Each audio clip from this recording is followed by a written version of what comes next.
الحمد للہ وکفا وسلام علی عباده الذین اصطفى خصوصا علی محمد المصطفى وعلى آلہ واصحابہ اولی الصدق والصفاء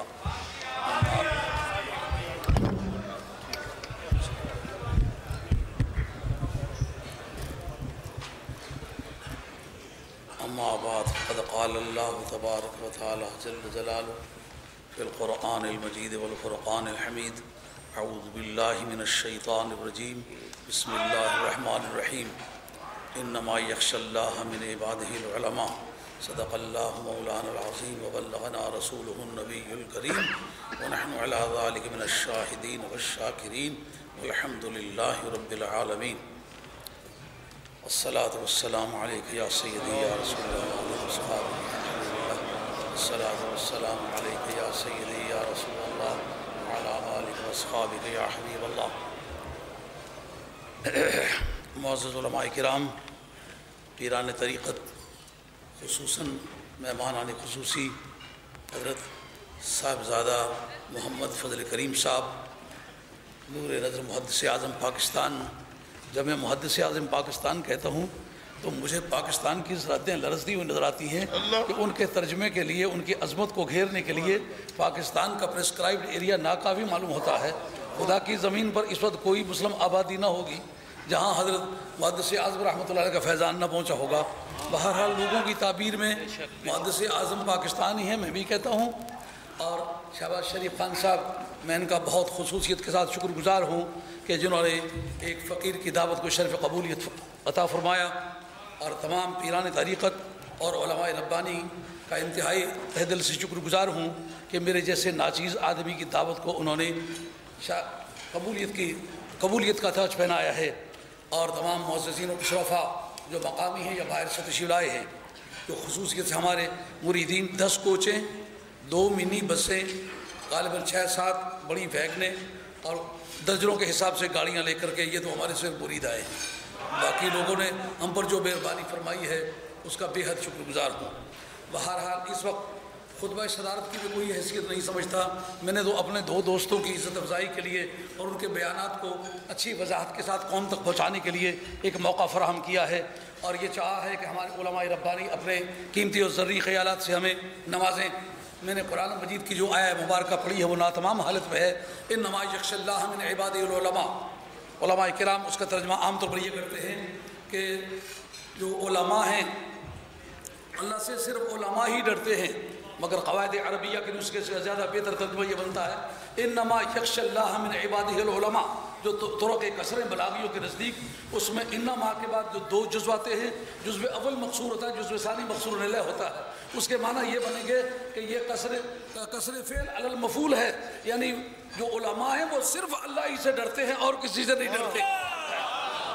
یعنی یہ آپ کے منطقیوں کے ہاں وہ علم جو ہوگا وہ جنس ہوگا، اور یہ اس کا اللہ سے ڈرنا یہ فصل قریب ہوگا۔ علم اور اللہ سے ڈرنا دونوں اکٹھے ہوں تو ایک جامع معنی تعریف بن جائے گی علماء ربانی کی۔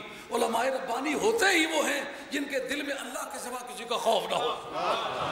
حالات ادھر کے ادھر جائیں، زمین سے آسمان بن جائے، مگر وہ اللہ کے سوا کسی کے سامنے ان کی گردن نہ جھک سکے، ایسے علماء ربانی ہوتے ہیں۔ آج بھی جس جوامردی کے ساتھ علماء اس پلیٹ فارم پر اکٹھے ہوئے ہیں، کیا سمجھتے ہیں کہ اگر ڈرنے کا ذوق ہوتا غیر اللہ سے تو آج علماء اس ربانی کے ساتھ اور پیران طریقت اس جوامردی کے ساتھ اکٹھے ہوتے؟ اس وقت اوپر یہاں سب جو بیٹھے ہوئے جگہ اتنی ہے، ہمارے نیچے بڑے بڑے اوصولہ بیان اور آتش فگن قسم کے علماء کرام جو بیان کریں تو ایک قطرے کو اگر دریا ثابت کرنا چاہیں تو ثابت کرنے کی پوزیشن میں ہیں، اور وہ نیچے بیٹھے ہوئے ہیں۔ میں ان سے معذرت چاہتا ہوں، آپ جانتے ہیں کہ میں علماء کی عزت کرنے والا ہوں، درویشوں کی عزت کرنے والا انسان ہوں، اور آج کے اس اجتماع میں ایک بڑا سوال اٹھتا ہے کہ علماء ربانی جو مذہبی قائدین ہیں وہ مسلم لیگ کے ساتھ اتحاد کا اعلان کیوں کرتے ہیں؟ اس میں بڑی بنیادی بات تو یہ ہے کہ ہمارے مذہب و ملت کے ایک عظیم محسن محدث اعظم پاکستان رحمۃ اللہ علیہ کے صاحبزادے ان کے ساتھ ہیں، اس لیے ہم ان کے ساتھ ہیں، کیونکہ ان کو ہم نے پوری زندگی خدا پرستی کے سوا کچھ کرتے نہیں دیکھا، اور جب تک وہ اس پر قائم رہیں گے ہم محدث اعظم رحمۃ اللہ علیہ کی ساری اولاد کے ساتھ یہی جذبہ وفا رکھتے ہیں اور اس پر قائم رہیں گے۔ اور دوسرا مسلم لیگ سے ہمارا اتحاد ایک فطری اتحاد ہے، اس لیے کہ پاکستان کا تصور بعد میں بنا، مسلم لیگ بعد میں بنی ہے۔ حضرت اعلیٰ حضرت فاضل بریلوی رحمۃ اللہ علیہ کا خطبہ پٹنہ ہے، جس میں انہوں نے آل انڈین نیشنل کانگریس کی مخالفت کی تھی، اور نے کہا کہ اس وقت جو تم ملک کی آزادی چاہتے ہو، ملک کی آزادی سے تمہارا مقصد پورا نہیں ہوتا، اس لیے کہ یہ چینج آف ماسٹر کی بحث ہے، تمہیں اپنا ایک الگ ملک تلاش کرنا ہوگا، تمہاری اپنی مسلم آئیڈینٹی قائم کرنی ہوگی، اور جب تک تمہارا اسلامی تشخص قائم نہ ہو تو وہ مراد تمہیں حاصل نہیں ہو سکتی جس کی جستجو میں تم مارے پھرتے ہو۔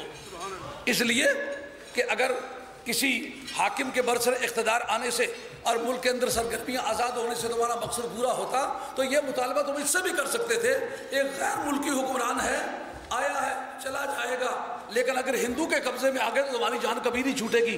اس وقت علامہ اقبال مرحوم نے اپنی تحریروں میں مختلف جگہ اعلیٰ حضرت رحمۃ اللہ علیہ کی سخت گیری کا ذکر کیا ہے، کہا دور حاضر کا یہ ابو حنیفہ ہے، اعلیٰ حضرت کو امام ابو حنیفہ کہا ہے، دور حاضر کا امام ابو حنیفہ ہے۔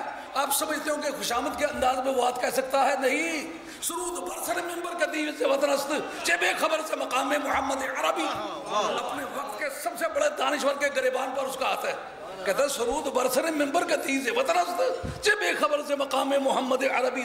ممبر پر بیٹھ کے کہا کہ قوم اوطان سے بنتی ہے، اگر قوم اوطان سے بنتی ہوتی تو حضرت صہیب رومی رومیوں سے لڑے کہ نہیں؟ رومیوں نے کہا تو رومی ہو کر ہم سے کیسے لڑ سکتا ہے؟ انہوں نے کہا میں پہلے مسلمان ہوں پیچھے رومی ہوں۔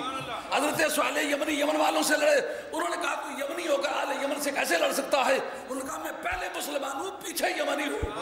اور حضرت سلمان فارسی شاہی خاندان کے ادبیانیوں میں سے ہیں، جس وقت قصر ابیض پر ان کا اٹیک ہوا تو انہوں نے پہچان لیا یہ تو حضرت سلمان فارسی ہیں، اور انہوں نے کہا ہمارے قبیلے کا آدمی ہو کر تو ہم سے کیسے لڑ سکتا ہے؟ آپ نے جواب میں فرمایا میں پہلے مسلمان ہوں پیچھے کیانی ہوں، پیچھے فارسی ہوں۔ یہ کہاں کا تصور ہے کہ قوم اوطان سے بنتی ہے؟ اگر قوم اوطان سے بنتی ہوتی تو حضرت ابو عبیدہ بن الجراح اپنے باپ کے آمنے سامنے آ کے شمشیر سے نہیں کرتے؟ حضرت موسیٰ ابن عمیر اپنے بھائی عبداللہ ابن عمیر کی میدان احد میں گردن اتارتے؟ معلوم ہے پہلا رشتہ ہمارا اسلام ہے اور بات کس باقی ساری نہیں، وہ رشتہ سلامت ہو۔ کیا میں بات سمجھ آ رہی ہے؟ اور نعرہ حیدری والے کدھر گئے ہو؟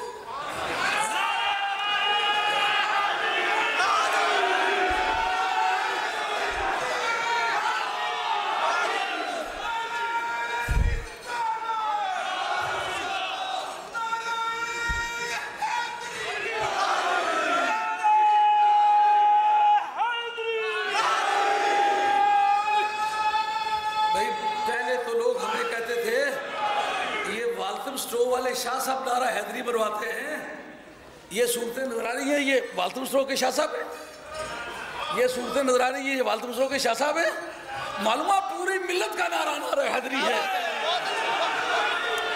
اور یہ سوال اٹھانا کہ اگر نعرہ حیدری لگائے تو فلاں طبقے کو فائدہ پہنچتا ہے، یہ سوچ سراسر غلط ہے۔ کیا یہ شرعی حجت ہے؟ اگر آپ کو کلمہ حق کہیں کسی اہل باطل کو فائدہ پہنچے تو آپ حق سے زبان کو روکنے کے پابند ہیں؟ مجھے بتائیں عیسیٰ علیہ السلام کے معجزات اگر بیان کریں تو عیسائیوں کو فائدہ پہنچے تو آپ قرآن مجید کی زبان کو روک لیں گے؟ اگر موسیٰ علیہ السلام کے معجزات بیان کریں تو یہودیوں کو فائدہ پہنچے تو کیا آپ قرآن مجید کی وہ آیتیں اڑا دیں گے جن میں حضرت موسیٰ علیہ السلام کا ذکر ہے؟ معلومات نعرہ حیدری میرا نعرہ نہیں ہے، یہ مسلمانوں کا نعرہ ہے۔ مجھے وہ امام قسطلانی کا وہ یہ لوگ جو بولنے والے ہوتے ہیں ان کو سننے کی عادت نہیں ہوتی، چونکہ یہ بہت پرانا آدمی ہے، یہ سب جتنے بزرگ بیٹھے ہوئے ہیں لگتے تو ایسا ہی جیسا کہ یہ مجھ سے بڑے ہیں، لیکن غالباً میں اس ساری مجلس میں سب سے عمر کے لحاظ سے بڑا ہوں، علم کے لحاظ سے تو یہ سارے بڑے ہیں۔ یہ صاحبزادہ فضل کریم صاحب جب پیدا ہوئے تو میں اس وقت مدرس تھا، میں کتابیں کئی سال پڑھا چکا تھا، اب میں اتنا عمر رسیدہ آدمی ہوں تو یہ سارے بولنے والے لوگ ہیں، اس لیے ان کو سننے کی عادت نہیں ہے، چھوٹی موٹی باتیں دو چار مجھے کر لینے دے تاکہ آپ کسی مناسب نتیجے پر پہنچیں۔ جس وقت یہ بات چلی کہ انہوں نے مسلم لیگ سے اتحاد کیوں کیا، اب سوچنا پڑے گا کہ مسلم لیگ مرض وجود میں کیوں آئی۔ اس کی پشت پر وہ اعلیٰ حضرت رحمۃ اللہ کا خطبہ پٹنہ ہے جس میں علامہ اقبال نے کہا بندہ تو سخت ہے لیکن بات ٹھیک ہے۔